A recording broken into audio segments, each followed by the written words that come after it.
The most powerful civilization on Earth woke up one morning, and the river was bleeding. Not cloudy, not discolored. Red, the thick, dark red of an open wound, stretching from bank to bank as far as anyone could see. The fish were already dead.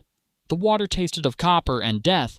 The priests were called, the Pharaoh was told. The bureaucracy of the greatest civilization the ancient world had ever produced was set in motion to understand what had happened to the Nile. Nothing they did made any difference, and it was only the beginning. What followed over the coming weeks was a sequence of disasters so perfectly cascading that the entire social order of Egypt dissolved. The servants walked away from their masters. The wealthy begged in the streets. The dead were too numerous to bury. A royal scribe named Ipuwer wrote it all down, rolled up his papyrus, and set it aside. Before we go on, don't forget to subscribe to never miss our stories again. 3,000 years later, that scroll was found in Egypt, sold to a Dutch diplomat, and carried to Leiden, where it sits today in a museum archive.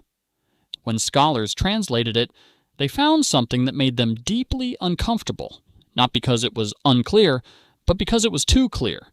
The river is blood, Ipuwer wrote. The land is without light. He who places his brother in the ground is everywhere. This is not the story as the Bible tells it. This is the story as the ground and the water and the bones of the dead appear to tell it. Examined by scientists with no theological stake in the outcome, because the disasters were real, and they were connected, and they may have begun not in Egypt at all. Egypt in the period around 1200 to 1450 BC was not a civilization in decline. It was the greatest civilization on Earth. 2,000 years of unbroken recorded history. The most sophisticated administrative apparatus anywhere. Temples built by hundreds of thousands of coordinated workers. All of it rested on one thing, the Nile. Every year, the river flooded. It deposited silt so rich that Egyptian farmers grew 3 crops where others grew 1. It did the work of irrigation automatically, reliably, predictably, for millennia. The Pharaoh was not merely a king, he was the living guarantee of this cosmic order.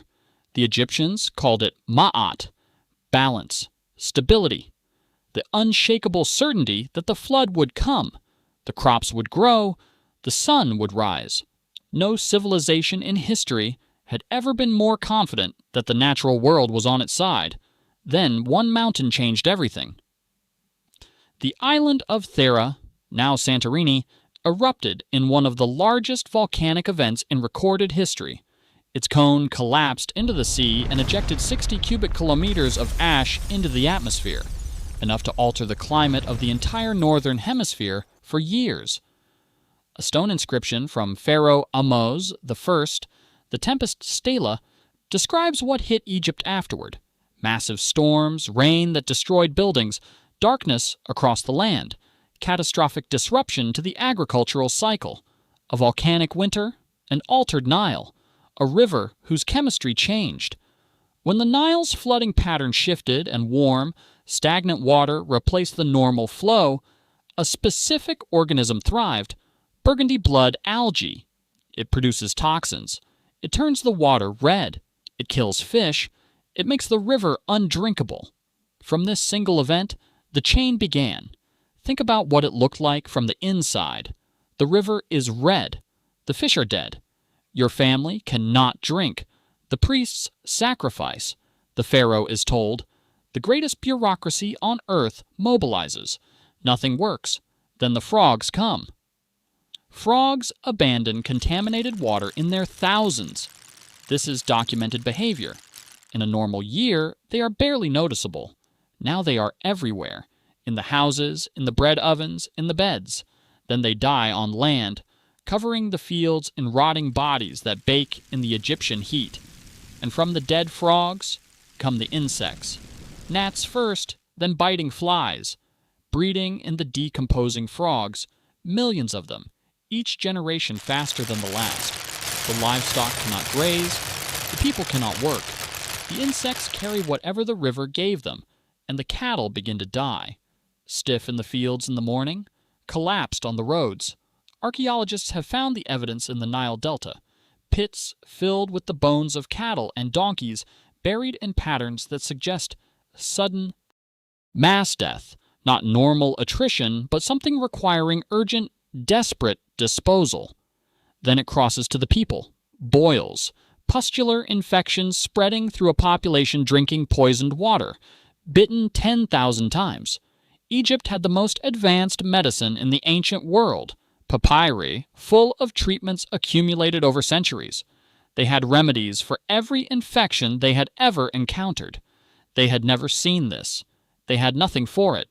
The seventh plague is hail mixed with fire. Volcanic ash generates lightning of extraordinary intensity.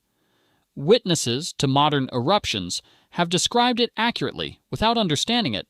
Fire falling from the sky. Whatever crops survived, the ash and the insects are flattened in the mud. Then the locusts arrive. A single mature swarm covers hundreds of square kilometers and contains hundreds of millions of individuals. It consumes the daily food supply of 150,000 people in one day. Climate disruptions create exactly the breeding conditions that trigger locust explosions. Whatever survived, the hail is gone in hours. Then the sun goes out. 3 days of darkness so complete that people cannot see each other across a room. For a civilization whose entire theology was organized around the sun, whose Pharaoh was supposed to embody the divine force that made Ra rise each morning, 3 days of failing light was not a weather event. It was the visible proof that Ma'at had failed, that the cosmic order the Pharaoh guaranteed was broken. And then the 10th plague, mass death so widespread that Ipuwer recorded it without flinching. He who places his brother in the ground is everywhere. The specific mechanism remains scientifically disputed.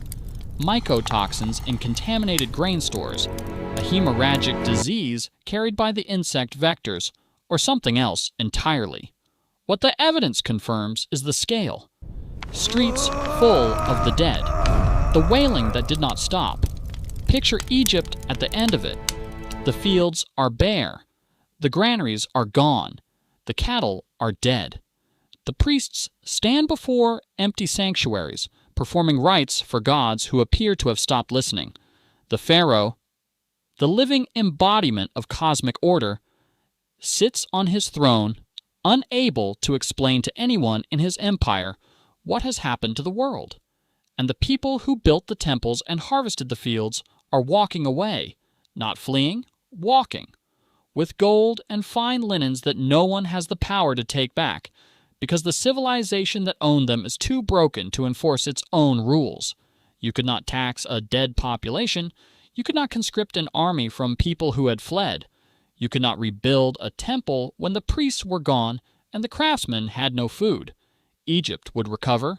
It always recovered. But what broke was not the walls or the army. What broke was the confidence, the unshakable certainty that the Nile would flood on schedule and the Pharaoh's power was cosmically guaranteed. That certainty did not come back. The Exodus account has never been confirmed by Egyptian records. This surprises people who haven't considered how ancient empires kept their archives. Egyptian scribes recorded victories and erased defeats. They did not commission inscriptions describing 10 catastrophic failures of their god-king, or the departure of an enslaved workforce walking out of the country carrying Egyptian gold. The absence of Egyptian confirmation is not evidence the Exodus didn't happen. It is evidence that Egyptian record-keeping served the Pharaoh's image, which we know from many other cases. What we have instead is the Ipuwer Papyrus in Leiden, the Tempest Stela in Cairo, mass animal burial sites in the Delta, climate data in Greenland ice cores and California tree rings recording the atmospheric effects of the Thera eruption across the globe, a chain of cause and effect that, laid out in sequence, fits the biblical account not as miracle, but as cascade, one catastrophe triggering the next, each one arriving in a civilization less capable of surviving it than the one before.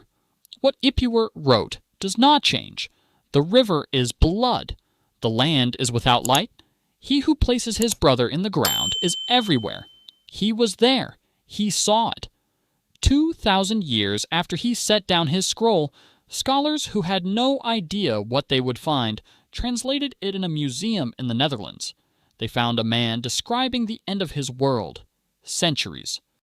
Later, in the spring of approximately 30 AD, a Jewish teacher from Galilee was executed in Jerusalem during the Passover feast, the annual commemoration of the night in Egypt when the last plague passed over the houses of the enslaved and the empire that had held them broke. Whether that connection is coincidence or pattern, or the continuation of a story that began on the banks of a river that turned red, that is not a question archaeology can answer. It is the question each person carries with them when the screen goes dark. If this story moved you, watch our video on the last days of Jesus. The story that begins in Egypt ends on a hill outside Jerusalem, 1,000 years later, on the same feast day.